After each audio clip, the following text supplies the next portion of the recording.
Bir inson 5 yashar o'g'li bilan xotinini tashlab ketib qoldi. Oradan 35 yil o'tibdi. Bolasi 40 ga chiqqan, 40 yoshga yetgan. Xat kelibdi. Xatni o'qisa, falonchi bolam, men seni dadangman. 35 yil oldin ahmoqlik qilib, shayton yo'liga kirib, sen bilan onangni tashlab ketgan bir ahmoq otangman.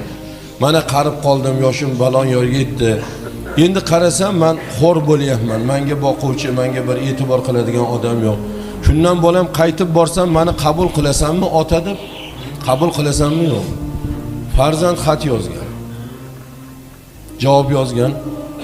Yana otadan xat keldi, demak, men falon kuni falon poyezdda boraman, meni kutib olgin, vokzalga chiqib degan bir xat keldi. Demak, kelavering deganda endi. Endi chiqaman desa, 5 yasharligida ketgan otani siymosini eslolmaydi. Tashqi ko'rinishini eslolmaydi, tanimaydi chiqqan bilan. Nima qiladsa, o'sha otasini yoshligida tutingan do'stini oldiga boryapti. Siz dadamni do'stimi desa, ha do'sti edim. Dadamni bilasiz tashab ketganlar edi bizlarni. Endi kelayotgan ekanlar. Bugun falon poyezdda keladi. Shundan iltimos, men bilan vokzalga chiqib menga dadamni tanitib olasizmi?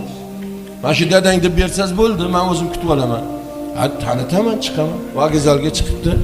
Chiqsa bir qariya inson poyezddan chamadonlarni ko'tara olibdi, ola olmayapti, kuchi yetmayapti.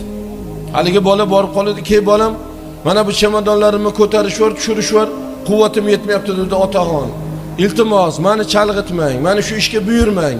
Chunki meni dadam kelyaptilar. Hozir sizni chamadoningizni ko'taraman deb bir mashg'ul bo'lib qolsam, dadam o'tib ketishlari mumkin, yana qiynalaman, qidirib topa olmaysan. Iltimos, boshqa odamga buyurib turing desa, boyagi dadalarning do'stlari kelib qoldi. "Ey ahmoq bola, dadang shu-ku" dedi. "Dadang shu odam-ku" dedi.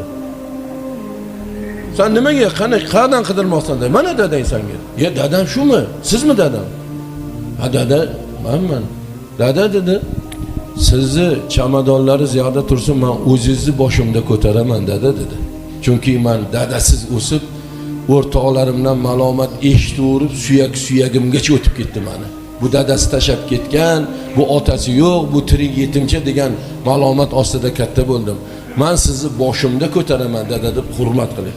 5 minut oldin menga ish buyurmang, meni chalg'itmang deyotgan inson nima uchun 180 gradus o'zgarib endi mehr bir gap qayerda desa, anitan aytadilarki, gap dadasini tanitgan o'rtog'ida deyapti.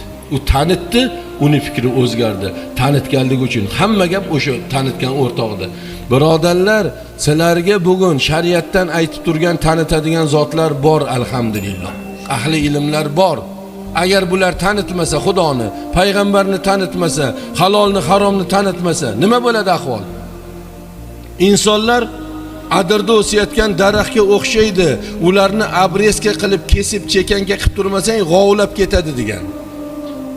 Amr-u ma'ruf birodarlar, ana shu insonlarni o'sib g'ovlab ketgan buzuq fikrlarni, buzuq amallarni kesib inson shaklida qilib turadigan narsa bu, ulug' narsa bu amr-u ma'ruf.